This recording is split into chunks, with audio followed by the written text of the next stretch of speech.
உறவினர் மகளை நடிக்க வைப்பதாக கூறி பாலியல் வன்கொடுமைக்கு ஆளாக்கிய புகாரில் கேரள நடிகை மினு முனீரை சென்னை காவல்துறையினர் கைது செய்து ரகசிய இடத்தில் வைத்து விசாரித்து வருகிறார்கள்.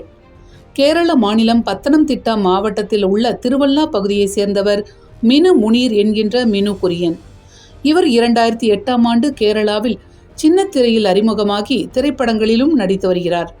தமிழிலும் சில திரைப்படங்களில் இவர் நடித்திருக்கிறார். இந்நிலையில் 10 ஆண்டுகளுக்கு முன்பு உறவினர் மகளான 14 வயது சிறுமியை நடிக்க வைப்பதாக ஆசை வார்த்தை கூறி கேரளாவிலிருந்து சென்னை அழைத்து வந்துள்ளார் மினு முனீர்.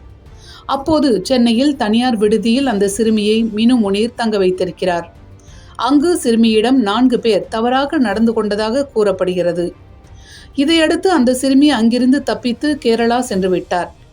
இந்நிலையில்தான் கேரளாவில் ஹேமா கமிட்டி உருவாக்கப்பட்டது.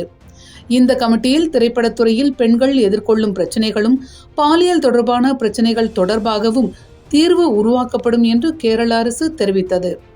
இச்சூழலில் சிறுமி 2024ஆம் ஆண்டு கேரள காவல்துறையில் புகார் மனு அளித்தார். இந்த புகாரின் அடிப்படையில் விசாரணை மேற்கொண்ட கேரள காவல்துறையினர் சம்பவம் நடைபெற்ற இடம் சென்னை என்ற காரணத்தால் வழக்கை சென்னை திருமங்கலத்திற்கு மாற்றம் செய்துள்ளனர்.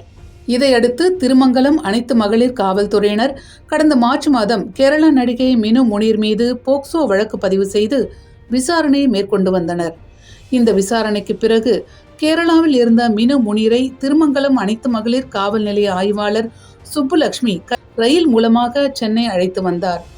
கைது செய்யப்பட்ட நடிகையை விசாரணைக்கு பிறகு போக்சோ நீதிமன்றத்தில் ஆஜர்படுத்தி சிறையில் அடைக்க இருப்பதாக காவல்துறையினர் தெரிவித்தனர்.